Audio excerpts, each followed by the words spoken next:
Hello guys, कैसे हैं आप सब। स्वागत है आप सभी का एक बार फिर आपके अपने चैनल नॉलेज सिटी में। गाइस, आज हम बात करने वाले हैं अपनी एचआरएम यानी कि ह्यूमन रिसोर्स मैनेजमेंट की यूनिट नंबर 3 के चैप्टर नंबर 2 के बारे में, जिसका नाम है potential appraisal and employees counselling. Guys, इससे पहले मैं आपको यूनिट नंबर 3 के चैप्टर नंबर 1 तक सारी वीडियो प्रोवाइड करा चुका हूँ। नहीं देखी, जाके देख लेना, लिंक डिस्क्रिप्शन बॉक्स और ऊपर आई बटन में है। और मैंने हाल ही में आपको एम्प्लॉय एंटरप्रेन्योरशिप डेवलपमेंट और एचआरएम और आपकी प्रिंसिपल और माइक्रो इकोनॉमिक्स के इंपॉर्टेंट क्वेश्चन की वीडियो प्रोवाइड कराई है। वो भी नहीं देखी तो जाके देख लेना, ठीक है। आपके एग्जाम के लिए बहुत जरूरी है। शुरू करते हैं बिना किसी देरी के। गाइस, पहला टॉपिक है हमारा पोटेंशियल अप्रेजल। कि भाई पोटेंशियल अप्रेजल होता क्या है, क्या होता है पोटेंशियल अप्रेजल, जानते हैं। Potential appraisal is necessary to identify the potential of a given employee to occupy higher position in the organizational hierarchy and undertake higher responsibility। Guys देखिए, हर कंपनी में लोग जॉब करते हैं, वे बंदे या आपके एम्प्लॉय, उनके अंदर सबसे ज्यादा अच्छा क्या होती है कि हमारा प्रमोशन हो, हम जल्दी जल्दी प्रमोट हो, हमारी सैलरी बढ़े, हमारा रुतबा बढ़े, हमारी पोजीशन बढ़े। लेकिन गाइस, जो लोग उनको अप्रेज करते हैं यानी कि उनको प्रमोशन करते हैं, यानी कि उनके सीनियर्स, उनके सुपीरियर, वो प्रमोशन किस बेस पे करते हैं? वो प्रमोशन इस बेस पे करते हैं कि भाई जिस एम्प्लॉय का मैं प्रमोशन करने वाला हूँ, क्या वो उस लायक है, क्या वो उस काबिल है, क्या वो ऊपर जाके हाई रिस्पॉन्सिबिलिटी संभाल पाएगा या नहीं संभाल पाएगा। तो पोटेंशियल का मतलब होता है कि जिस बंदे का हमें प्रमोशन करना, उसके अंदर क्या पोटेंशियल है अप्रेज होने का, प्रमोशन होने का, क्या वो आगे आके बड़ी रिस्पॉन्सिबिलिटी संभाल पाएगा या नहीं।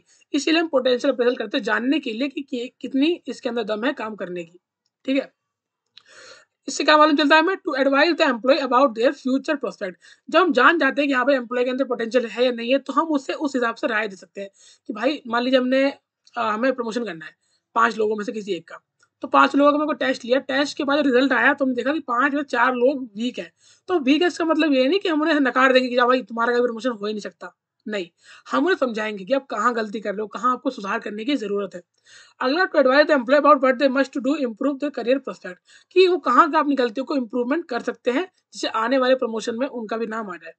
To update training effort from time to time. और अगर हमें लगता है कि हाँ इन्हें ट्रेनिंग की नीड है, तो हम उन्हें ट्रेनिंग भी देते हैं। ये नहीं कि सारा काम उन्हीं को करने को बोलेंगे कि भाई तुम खुद ही अपने आप को सुधारो, नहीं। जहाँ लगता है कि हमारी नीड है, हम सुधार सकते हैं, वहाँ हम भी सुधारेंगे, ट्रेनिंग दे के, दोबारा नॉलेज सिखा के, दोबारा काम सिखा के, है ना। अगला पॉइंट है हमारा, step to be followed while introducing a good performance appraisal system. कौन कौन से स्टेप का ध्यान रखना है हमें परफॉर्मेंस अप्रेजल के दौरान।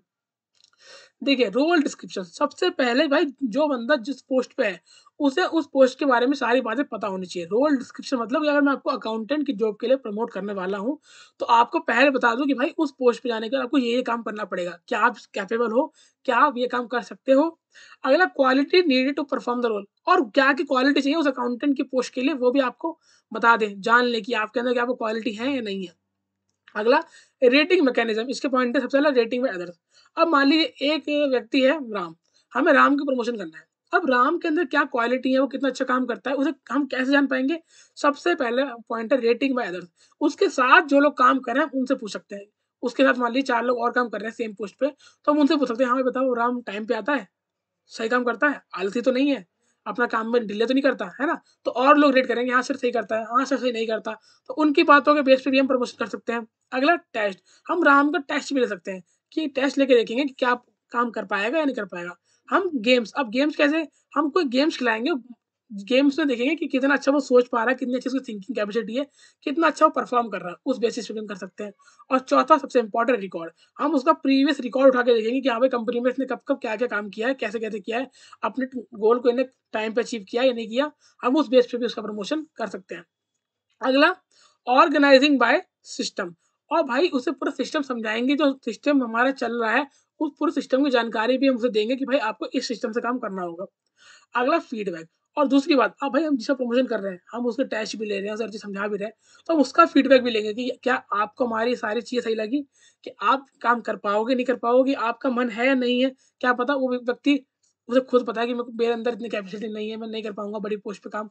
तो वो खुद, हम उससे पूछेंगे कि तुम खुद बताओ कर पाओगे या नहीं, हम खुद उसका फीडबैक लेंगे। अगले पॉइंट क्या करें, benefit of performance appraisal, sorry potential appraisal, my mistake. अगला, potential refers to ability present but not currently utilise. Guys, potential का मतलब क्या होता है? सबसे इंपॉर्टेंट बात तो ये पोटेंशियल होता क्या है?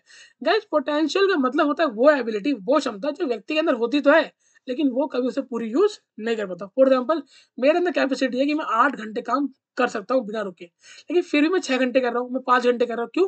क्योंकि मेरे अंदर कैपेसिटी है, मेरे अंदर जो एबिलिटी है उसे मैं जानता ही नहीं हूँ, मैं पहचान ही नहीं पाया कि हाँ भाई मेरे अंदर है, मैं 8 घंटे कर सकता हूँ, लेकिन फिर भी मैं 6 घंटे कर रहा हूँ, है ना? तो भाई क्या होता है बेनिफिट? पहला रिव्यूइंग प्रेजेंट परफॉर्मेंस।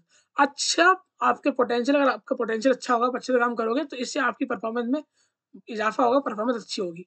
अगला एनालाइजिंग पर्सनैलिटी ट्रेट्स। हम पोटेंशियल एनालिसिस से हम ये पता कर सकते हैं कि भैया उसकी पर्सनैलिटी कैसी है, वो हर काम को कैसे वे में लेता है, सीरियस लेता है, लेजी वे में लेता है। अगला री-लुकिंग एट पास्ट एक्सपीरियंस। इससे हमें पास्ट एक्सपीरियंस को देखने में भी मदद मिलती है। फॉर एग्जाम्पल पहले मैं 6 घंटे काम करता था, अब मैं 7 घंटे कर रहा हूँ, तो अब मैं देखूँगी हाँ, पहले मैं 6 घंटे क्यों करता था? कुछ तो डिफरेंस किया है ना मेरे अंदर। तो पहले मैं 6 घंटे करता था, अब मैं 7 घंटे कर रहा हूँ। अगला कंसीडरिंग एज एंड क्वालिफिकेशन। और गाइस हर किसी का प्रमोशन नहीं हो सकता, हर किसी का पोटेंशियल अलग-अलग होता है। एज और क्वालिफिकेशन के बेस पे आप पोटेंशियल कर सकते हो। फॉर एग्जाम्पल किसी की एज 60 साल है, किसी की 40 साल। 40 साल वाला व्यक्ति जितने घंटे काम कर सकता है, 60 साल वाला उतने घंटे काम नहीं कर सकता। या अगर हम क्वालिफिकेशन की लें तो 12th पास और ग्रेजुएट। 12th पास जितना काम कर सकता है उससे ज़्यादा काम कर सकता है ग्रेजुएट। क्यों? ग्रेजुएट के पास ज़्यादा नॉलेज है, ज़्यादा क्वालिफिकेशन है। अगला explaining unused knowledge and skill of an employee. Potential analysis में पोटेंशियल अप्रेजल से मालूम भी चलता है कि एक व्यक्ति के अंदर कितनी ही उसकी नॉलेज है, कितनी स्किल है।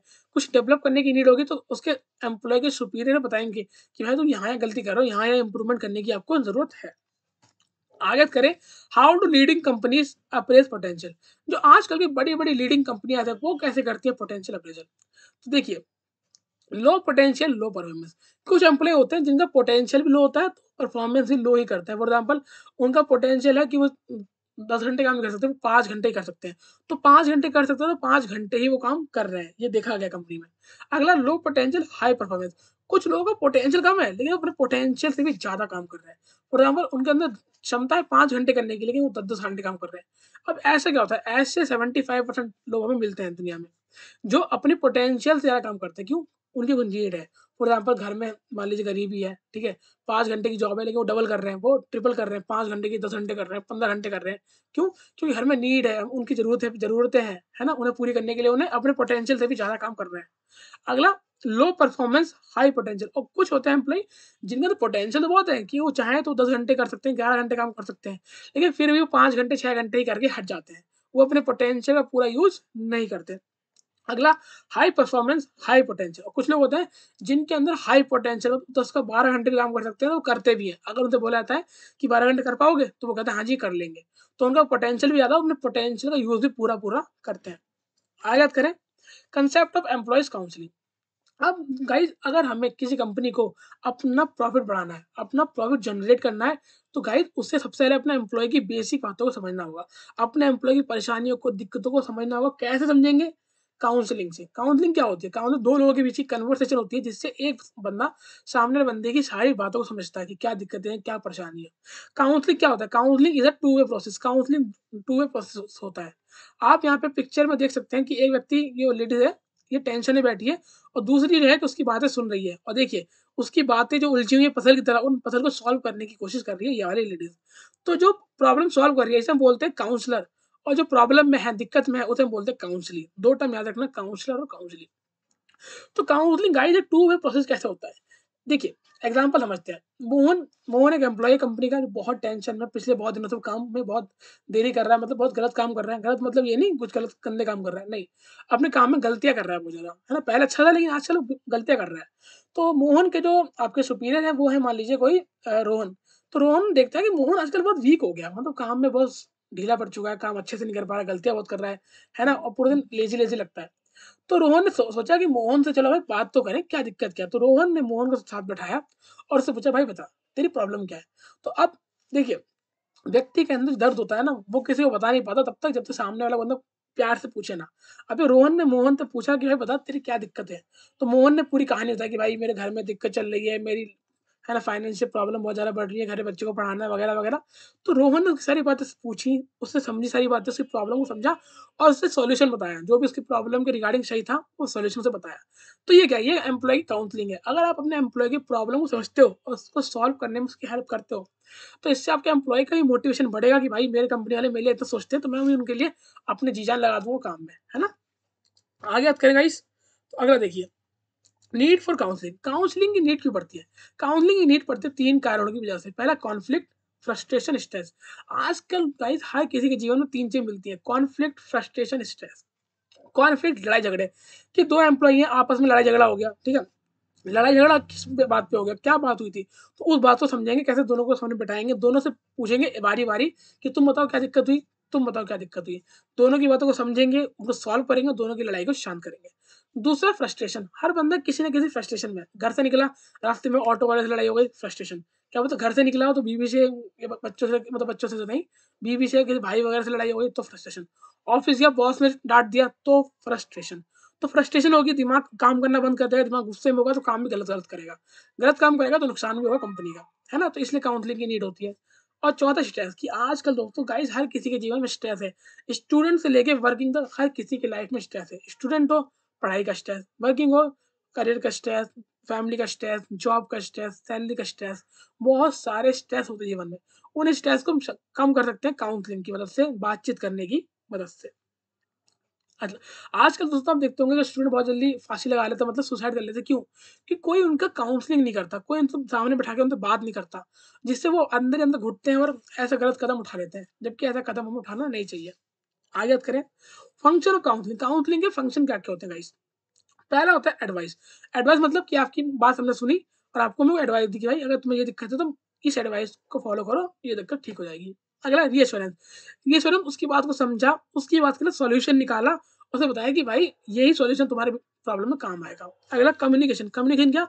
उसकी बात, उससे बात करके, सामने बिठा के उससे बात करके, उसकी बात को समझ के। कम्युनिकेशन, कम्युनिकेशन होता क्या है? कि सामने वाले की बात को सुनना ही कम्युनिकेशन नहीं है, सामने वाले को बात को सुन के, समझ के और सही दिशा दिखाने को ही कम्युनिकेशन कहते हैं। अगला रिलीज़ ऑफ टेंशन। सामने वाले की बात सुनकर अपनी बातों से उसे ऐसा प्रभावित कर देना जिससे उसकी टेंशन कम हो जाए। अगला क्लैरिफाइड थिंकिंग। सामने वाले की कोई थिंकिंग गलत है, वो कुछ गलत सोच रहा है ना? ओवर थिंकिंग कर रहा है, तो उसकी थिंकिंग को सही करना, उसे समझाना बैठा के कि भाई तू गलत सोच रहा है, ये काम ऐसे नहीं हो सकता। अगला रीओरिएंटेशन, और दोबारा उसको ओरिएंटेशन करना, कि दोबारा उसकी बातों को समझ के उसका सॉल्यूशन निकाल के, है ना? आप देखो सारे पॉइंट एक दूसरे से लिंक है, सब में सेम बात है ना? आगे बात करें फॉर्म्स ऑफ काउंसलिंग। अब काउंसलिंग कितने तरीके की होती है? काउंसलिंग होती है मेजर 3 तरीके की, डायरेक्टिव, नॉन डायरेक्टिव, कोऑपरेटिव। अभी मैंने आपके लिए पिक्चर भी लगा रखी है, बिल्कुल समझने वाली। देखिए, डायरेक्टिव क्या है? कि काउंसलर, काउंसलर मतलब कौन? जो काउंसलिंग करता है, और काउंसलिंग कौन? जिसकी काउंसलिंग होती है। तो काउंसलर काउंसलिंग की बात को समझता है, सुनता है उसकी प्रॉब्लम को कि क्या प्रॉब्लम है, और फिर उस प्रॉब्लम के रिगार्डिंग उसको सॉल्यूशन देता है। तो ये हो गया डायरेक्टिव।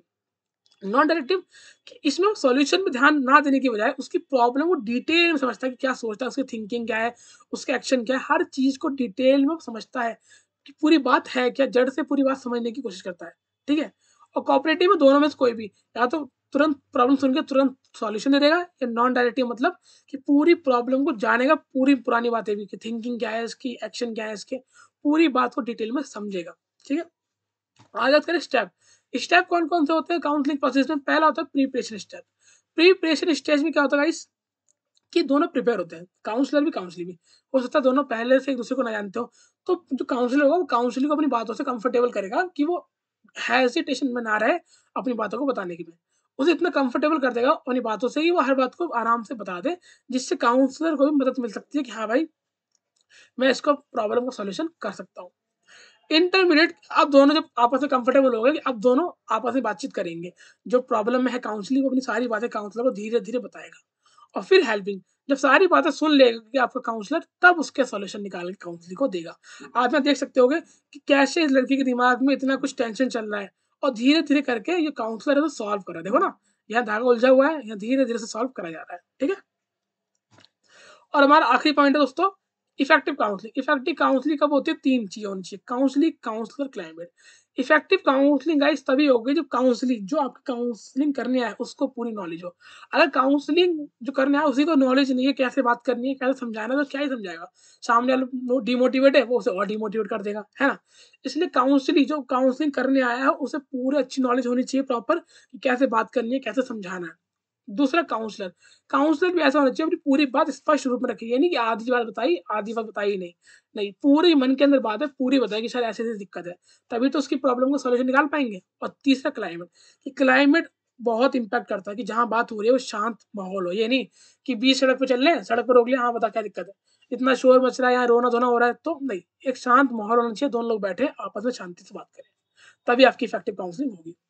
तो गाइस यहाँ हमने खत्म कर लिया अपना एक और इम्पोर्टेंट चैप्टर यूनिट नंबर 3 का, ठीक है? Potential appraisal. आई होप आपको पूरी वीडियो सारे कॉन्सेप्ट अच्छे से समझ में आ गए हो। कोई डाउट हो कमेंट बॉक्स में पूछ लेना, ठीक है गाइस? तो इसीलिए अच्छा पढ़ लेना, पुरानी वीडियो भी देख लेना और जो आपके इम्पोर्टेंट क्वेश्चन वाली सीरीज़ है वो भी देख लेना, मैंने प्लेलिस्ट बना दी है, ठीक है? इसी के साथ मिलता हूँ नेक्स्ट क्लास में, तब तक के लिए गुड बाय।